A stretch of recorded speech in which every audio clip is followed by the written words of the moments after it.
Founder Space, Startup Supercharged. I'm Captain Hoff, CEO of Founder Space, the leading global startup accelerator.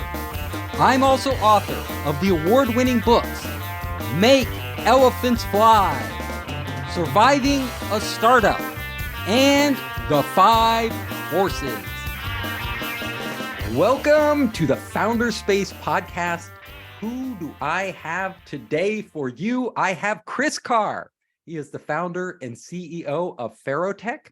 He is a digital marketing expert, and he is also into AI for marketing. And that is what we're going to talk about today. There's been so much buzz out there around ChatGPT and all sorts of other tools out there like Jasper for creating marketing campaigns using artificial intelligence. We're going to find out from Chris what you should be thinking about and what should be on your radar. Chris, would you like to introduce yourself and just tell us a little about your background? Yeah, great. Thank you for having me. Again, my name is Chris Carr. I started a company. It's a digital marketing agency located just outside the city of Philadelphia called Ferrotech. I started this company, ironically, about 22 years ago. January 1st was our anniversary. You've been in the trenches for a long time. Forever. Yeah, I've seen ups and downs from the economy to technology shakeups to you name it, pandemics. I've seen it all. I think one of the things that would make our company very unique is that we believe in something called systems as opposed to systems rather than solutions. And what happens is that a lot of times in marketing, it's very easy to get completely caught up in maybe one or two approaches, and then you basically neglect everything else. And then what happens is that one of those approaches might have an algorithm change, or the landscape might change. And then all of a sudden, you really wish that you just didn't put all your eggs in one basket. Yeah, and that happens all the time. You put a ton of work. I remember Vine, the social network. I had people who put a ton of work into Vine, and then it went away. It disappeared. And all their followers and everything else, if you put all your eggs in that Vine basket, you would have lost them all. A lot of people did the same with Clubhouse, right? Clubhouse was the rage. They were like putting all their effort into Clubhouse. And, I don't hear about Clubhouse at all anymore. It just sort of dropped off the radar. It's really crazy. But what can happen is that you also can do something that we call RAM. And what RAM is random acts of marketing. And so what that means is that you're always trying to be up ahead of the curve on hacks and trends and Clubhouse and, sometimes podcasts when you're not ready to be in podcasts, or TikTok. So you do all these little things that don't add up to anything, right? They don't. Yeah. And a lot of them feel good to do. And I read a blog about that, so we should do that. Or sometimes they're even great things like preparing for your conference or seasonality and things like that. But what you realize is that you're constantly, we use an expression, it's like from a 90s Dunkin' Donuts commercial, like you're always making the donuts. Yes. Right. But the problem is that your results don't compound. And so when you have a systematic approach and when marketing is done right, what happens is that you have the opportunity to develop it in a way that month over month, basically what happens is the things compound over and over and over again. And so what happens is organizations will hire a company like us to build the engine, to build the machine. And then all of the fun marketing stuff they want to do on top, they can still do. Yeah, they can do all the little random stuff. But what you need is a really systematic, analytical marketing approach where you are engaging with your targeted customers and you're figuring out how exactly to get them in your funnel and how to take them through the whole process. Not establish just yourself. Yes. You establish yourself as a thought leader, publish consistently, promote consistently. And ultimately, if you have a system, it should generate leads, nurture leads into clients, and then literally have a formal strategy or referral strategy to develop raving fans of your product, services, mission, and value. Right. And how do you convert them? How do you take advantage of their passion for your products and actually translate that into leads and conversions? Like there's a big leap of people can be passionate about your product, but you don't give them a way to actually act upon it. That's right. so that you need that whole system. So that's really important for entrepreneurs to understand. Yet a lot of entrepreneurs, they're busy, they're doing 100 different things and marketing, and they feel like they put a lot of time into marketing, but they don't put it in a systematic way. And in a strategic way. And it's sort of like squandering that time. Like you can be like, I was talking yesterday to somebody about Instagram. Like you can put a ton of time into Instagram, but a lot of Instagram, the conversion rate into an actual customer who actually buys your product and services is usually really low for most products and services. So you're just squandering that time. Yeah. As opposed to maybe something like, let's say hypothetically SEO, and SEO is an annuity. And so when you publish once you set it up, it doesn't take any time. Month. Yes. It pays every month. You know what I mean? Yeah. And so what we try to do is we try to develop a system of creating assets and content that become an annuity. That's how it compounds. The other once you set up a referral system, an affiliate program, all these things, they can just run on their own. They don't require your time. Whereas social media, you're constantly having to put in time. And it's crazy. And for maybe 200 likes, you put on all that time for maybe 200 likes, 200 views, and then they're on to the next, and they're doom scrolling. You have to People don't, even if they love your content, doesn't mean they're going to do anything. They're going to act upon it.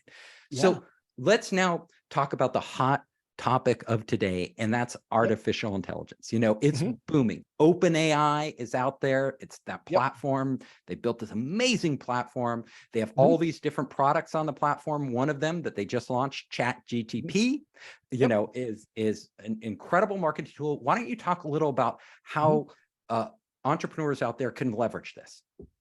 Well, first off, you should know is that ChatGPT, with all of its firepower and all of its grace and stuff like that, is not the silver bullet that we dream it will be. It's amazing and it's fascinating, and I'm going to talk to you about that.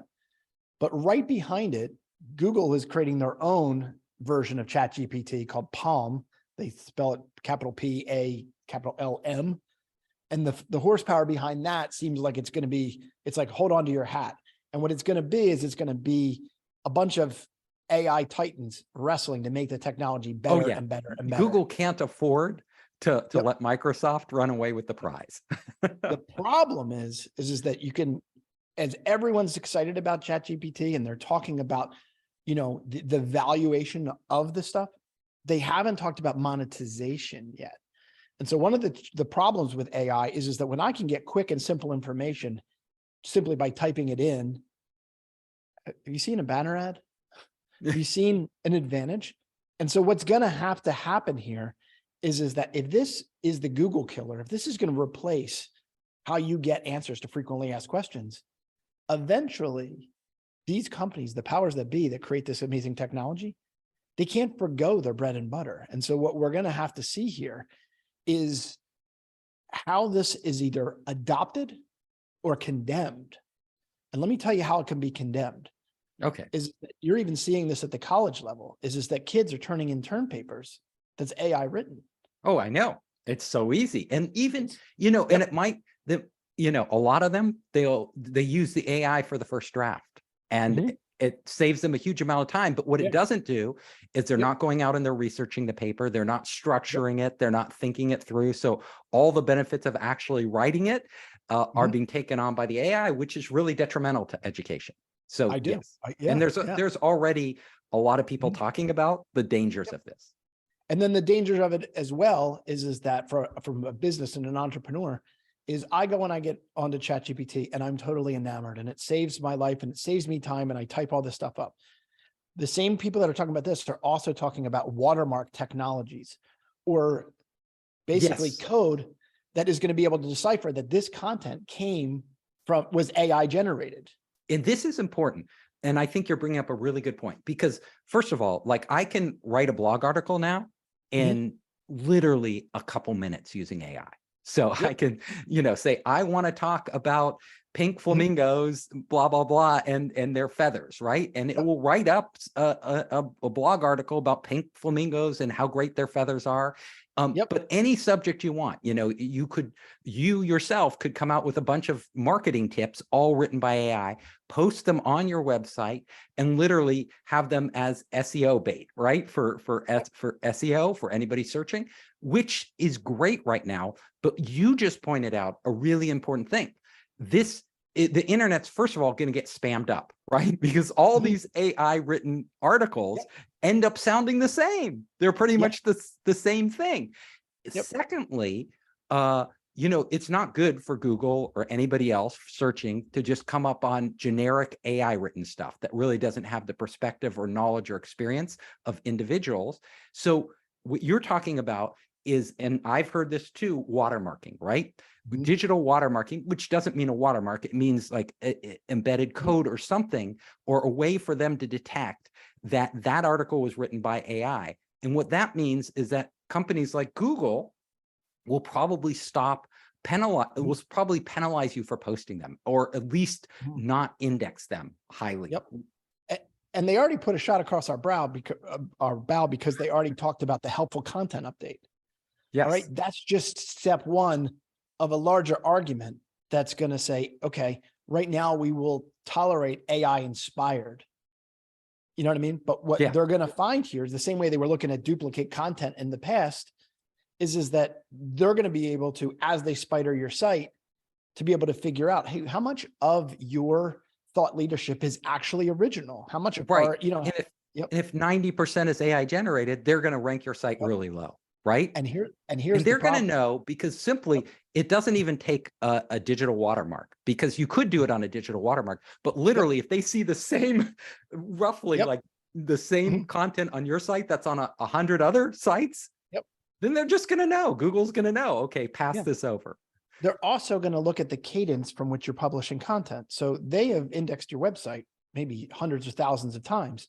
And then all of a sudden, you have this massive uptick of thousands of articles written that's 2,000 words a piece. Yes.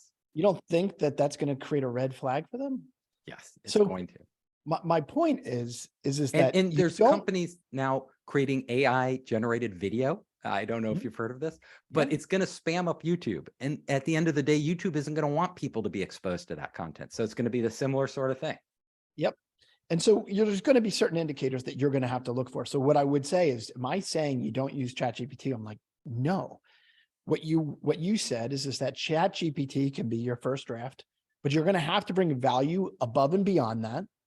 And then you really, really, really have to understand your brand and your messaging more than ever, because what I hope you're doing is taking that piece of content and then marrying it with your unique selling proposition, your brand, and what makes you special.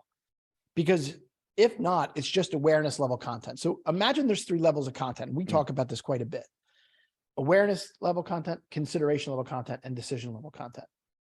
ChatGPT is going to be great for awareness level content. This is educational pieces, but it's, again, ChatGPT, their knowledge base stopped at 2001. I don't know, 2021. I don't know if you know that or not. I do. I went on their site, and they say it because you'll search for more recent stuff, and it's not. They're going to release a GPT-4, of course, which will be more updated, and they'll continually do that. But yes, you're right. The version out there right now is old. You don't get the past couple of years. So consideration level content, which should be about 70% thought leadership and about 30% your company, what makes your special sauce your special sauce. This is where people are already in the awareness that say, hey, I want a new product and service. I'm now considering, what should I get? And so here's my options, and here is this company's flavor on what you should be doing.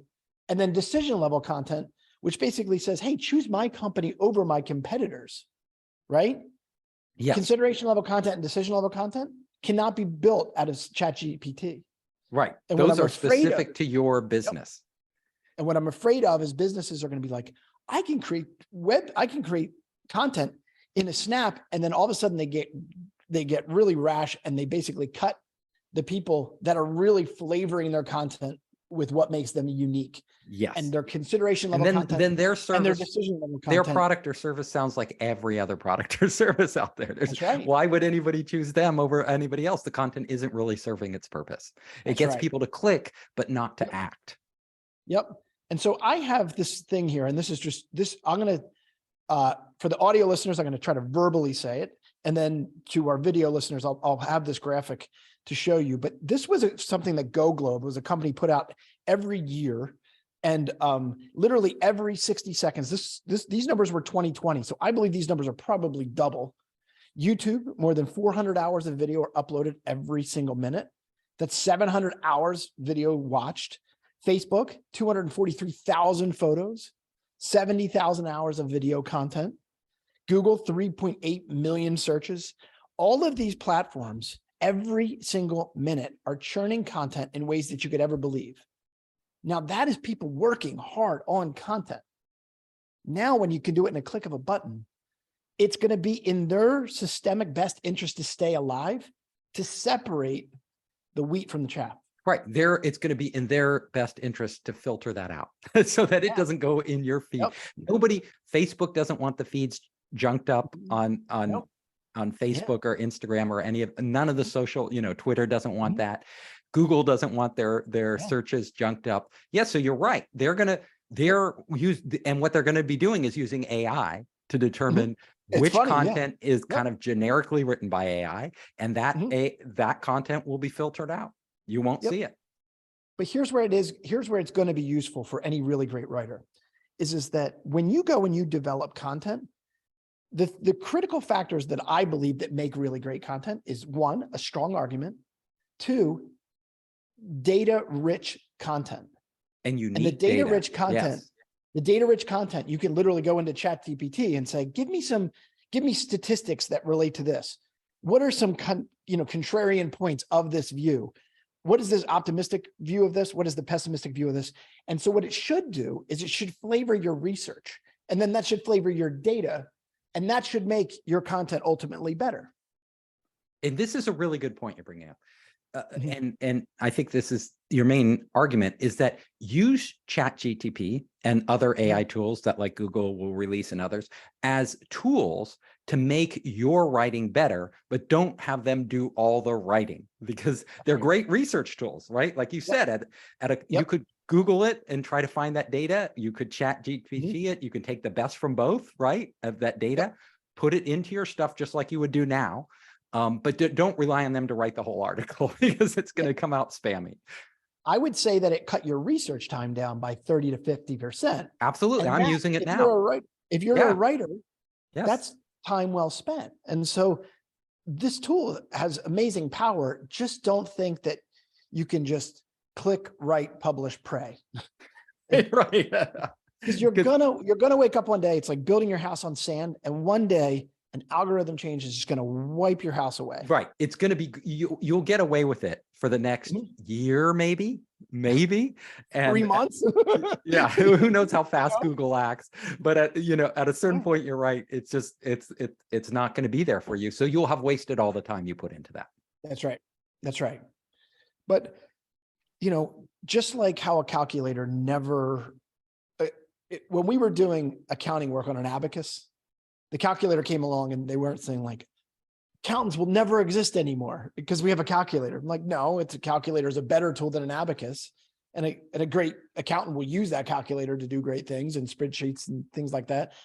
That's what you have to kind of view, that all of these tools are just that. They should be tools. Yeah. And it's really interesting because, I've been using DALL-E too, the other AI for generating art, right? And provided by OpenAI. And I tried to get some art out of there that I could use, for different projects by putting in all the keywords. I want Einstein and I want a picture of the universe with stars, and it came up with some really cool stuff, but it was it wasn't like working with an artist. It was never right on, right? Because it's very hard to take words. What it was great for is reference art. So if I had ideas that referenced that I would want, then my artist who knows my brand and, understands our company and understands our goals could take this reference art and say, oh, oh, yeah, I can Yeah. do this, and I can actually create some art Yep. for your website that actually Yep. ties into your brand and your main message Yep. based on this. The other thing I found it really useful for was not, again, creating a logo, like come up with a logo for me, because then it just come up with generic logos. What I did was I scoured the web for different styles I liked of logos. And then Dolly allowed me to upload them into Dolly and literally do variations on them. Yeah. So I could create a unique logo based on a style that I had already decided matched my brand and everything else, but was Super unique. cool, right? Yeah. So let me tell you something here. This is something I talk about quite a bit because I've developed quite a name for myself with AI. But Great. in 1903, the Wright brothers flew an airplane 10 feet off the ground for about 100 yards, right? Yeah. One of the greatest innovations of all time. 66 years later, we were on the moon. There you go. This AI technology isn't going to be able to do everything you always dreamed right now, but we're just 10 feet off the ground. Yeah. And you know what's interesting? 66 years later, we were on the moon, but even today, we don't still have flying cars. Like people, right? And people thought flying cars were like around the corner, So there's certain things this AI will do that blow us away, take us to another planet. And then there's other things the AI that we think it should do that it'll never get right. It just won't do. I know. But it's an indicator of the amount of speed it took us 66 years. And I'm saying that's not a long time. In the digital world, 66 years is like 6 years. Year. You're very optimistic. You know what I mean? But yeah, it's a very short amount of time. The way things are accelerating. Yeah, in our lifetime, it's going to be amazing what AI can do. And the big thing is, how do human beings work with AI most effectively? And I think that's, your main point. AI is yet another tool out there, and how can we use it how can we use it to our best advantage and in terms of marketing? Before we wrap up, let me give you my hope real quick, because I want to be optimistic. Yes. Is that when I look at technology here, I have a very pessimistic side. I'm scared of what AI is going to do to displace jobs. So if I come off like this complete optimist, I don't want to get yelled at by like, oh my gosh, this guy has his head totally in the sand. I'm aware of the Armageddon side of AI. Just know Skynet, all that stuff. I know, I get it.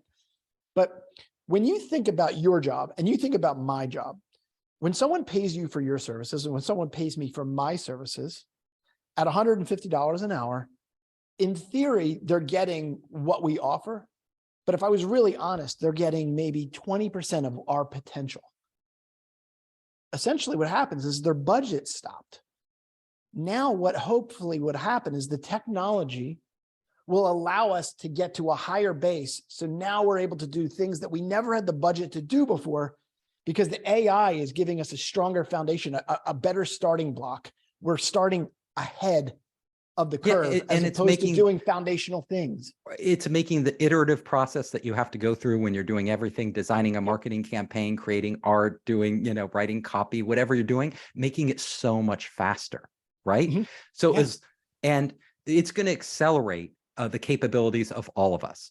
And enhance, like you say, what we can do. Because look, you hire an artist to create your logo, it might have taken them, a week to create a really good logo through all the iterative processes. Now they may be able to do it in a day, what they could do in a week with AI, because they can go so fast. They don't have to move all the pixels around. They can use AI tools, in Photoshop, and all these other graphic applications are incorporating AI. Same with writing, same with marketing, same with, literally every coding now. AI can write code. It's the ChatGPT can literally, you can describe in text the code you want, and it will come out with the code. Code is never perfect. It never understands everything. You're still going to need to be a coder to read that code, to tweak it, to adapt it, but it can make a coder so much more productive. Crazy, right? Yeah. Crazy. It's a brave new world we're entering with the AI, and we're just on the cusp. Chris, thank you so much for being on the show. Would you like to let our audience know how they can reach you and your social media, everything else? Sure. Well, first off, my company is Farotech, Farotech. You can reach us at farotech.com. You can email me at info@farotech.com. And then I have a podcast called Digital Marketing Masterclass, which is stronger on YouTube than it is on the podcast channels. But my job there is to just kind of simplify this wild world of marketing into very digestible, bite-sized pieces so that you can apply it to your business. I hope you enjoyed the show. If you liked it, hit the subscribe button and share it with your friends. You can help us create more great content by subscribing and sharing. Also, if you want to access our online startup program, our investor network, and our entrepreneur resources, just come to founderspace.com.